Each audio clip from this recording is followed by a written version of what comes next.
ये 90s 95 96 97 की बात होगी। मैं 10-12 साल 12-13 साल का था उस वक्त।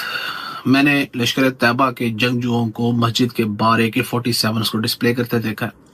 वो लोग लोगों से चंदा मांगते थे, लोगों को बताते थे कि हम हिंदुस्तान में घुसेंगे और हम वहां पे दहशतगर्दी करेंगे। सीन आता है, नरेंद्र मोदी जी शपथ ले रहे हैं 2016 के इलेक्शन की, 2014 के इलेक्शन के बाद, और उसमें जो टीवी पे वो दिखाया है और टीवी कौन देख रहे हैं सारे, उनका जो हाल था ना, आप यकीन माने सेम यही हाल था।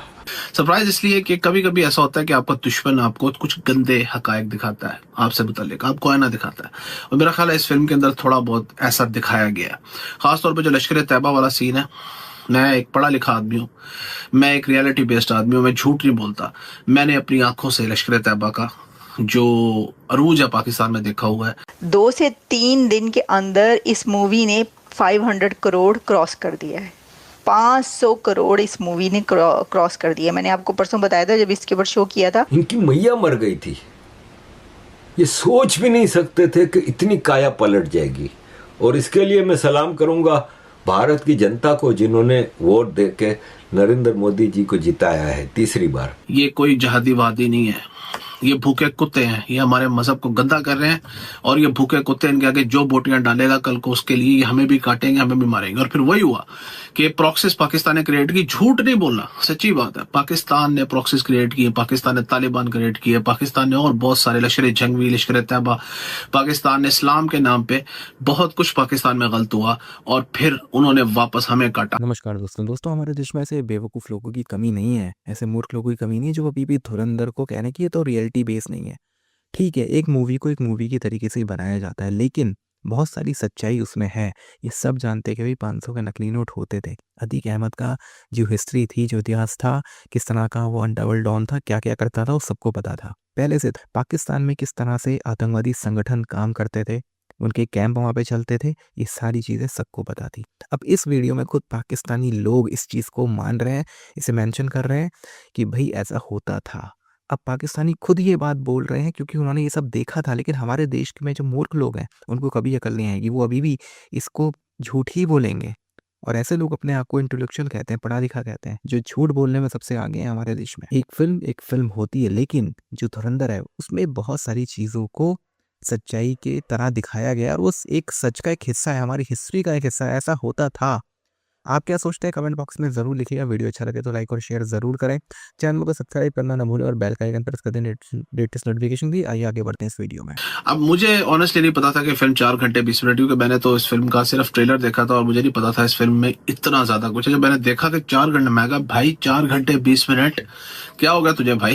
कह रहा यार अब है तो है फिल्म का इतना लंबा ड्यूरेशन। मैंने कहा यार 4 घंटे 20 मिनट में क्या दिखाएंगे? लेकिन यार I have to say that कुछ जगह पे फिल्म स्लो होती है, कुछ जगह पे थोड़ा सा बोर होता है, लेकिन ओवरऑल 4 घंटे 20 मिनट इस फिल्म ने एंगेज रखा है, जिसके लिए मैं इसके डायरेक्टर आदित्य धर को शाबाश देना चाहूंगा कि उन्होंने एक ऐसी एंगेजिंग फिल्म बनाई है ना कि मैं तो एज ए एक्सपीरियंस के लिए गया था। ऑब्वियसली इंडियन ऑडियंस जो इंडिया में देख रही होगी या इंडिया से बात देख रही होगी, उनका तो इमोशन जुड़ा है इस फिल्म से ना।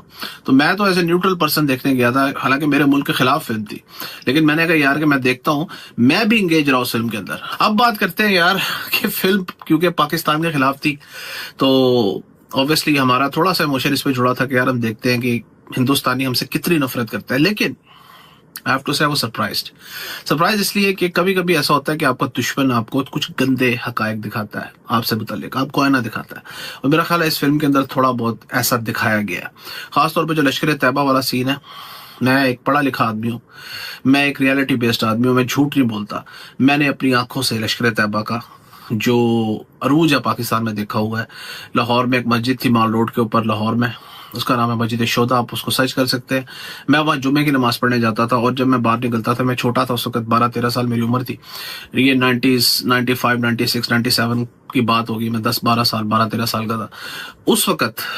मैंने लश्कर तैयबा के जंगजुओं को मस्जिद के बाहर AK-47 को डिस्प्ले करते देखा है। वो लोग लोगों से चंदा मांगते थे, लोगों को बताते थे कि हम हिंदुस्तान में घुसेंगे और हम वहां पे दहशतगर्दी करेंगे। मैं दहशतगर्दी मानता हूँ उस वक्त, क्योंकि मासूम लोगों को मारना हम ये समझते थे कि ये हिंदुस्तान की आर्म फोर्सेस के खिलाफ लड़ रहे हैं, जो कि जहाद है। मेरे हिसाब से आज भी जहाद है कि अगर वो हिंदुस्तान की फोर्सेस से लड़े दे आर जहादी। लेकिन अगर वो आम लोगों को मार रहे हैं, जैसा कि प्रूफ भी हुआ बाद में कि उन्होंने ऐसा किया, तो फिर वो लोग दहशतगर्द हैं। और यही चीज मैंने देखी है, मैंने उन लोगों की परेड देखी है माल रोड के ऊपर। उन्होंने मुजाहिदीन को डिस्प्ले किया, वो लोग परेड करते हुए जा रहे थे, लोग उनको तालियां मार रहे थे, क्योंकि लोगों को ये लगता था पाकिस्तान में कि they will be fighting a freedom war for Kashmir, वही वर्जन के जी इंडियन फोर्सेस से लड़ेंगे।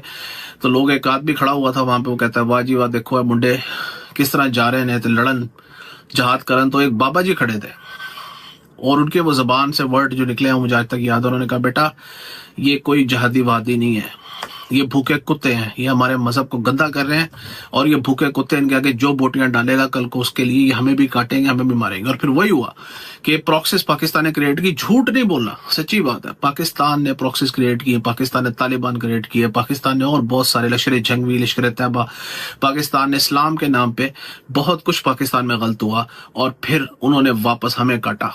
यानी कि हमारे 1.5 लाख के करीब पाकिस्तानी शहरियों को उन्होंने शहीद किया। तो हमजा अली अब्बासी AK जस्करी जस्सी ने जो बात बोली इस फिल्म के अंदर कि हम तुम्हारे मुल्क के खिलाफ नहीं है, हम इन टेररिस्ट के खिलाफ हैं, मैं इस बात को पूरी तरह से इसका समर्पण जो करते हैं कि समर्थन, क्या हिंदी में क्या बोलते हैं यार, एक्सेप्ट करता हूँ, इसको अप्रिशिएट करता हूँ।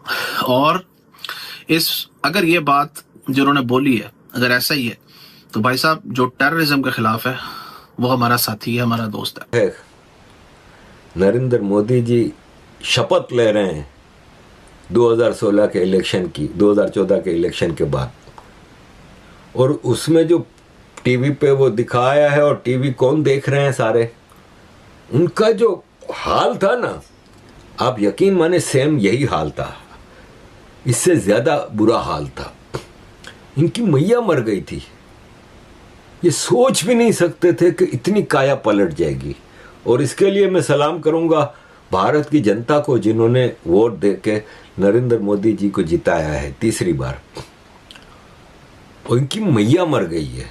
ISI में मातम छाया हुआ था, आर्मी में मातम छाया हुआ था, और ये जो दाऊद इब्राहिम टाइप के जो टेररिस्ट थे, उनकी दुकानदारी खत्म हो रही थी, इनकी चौधराहट खत्म हो रही थी।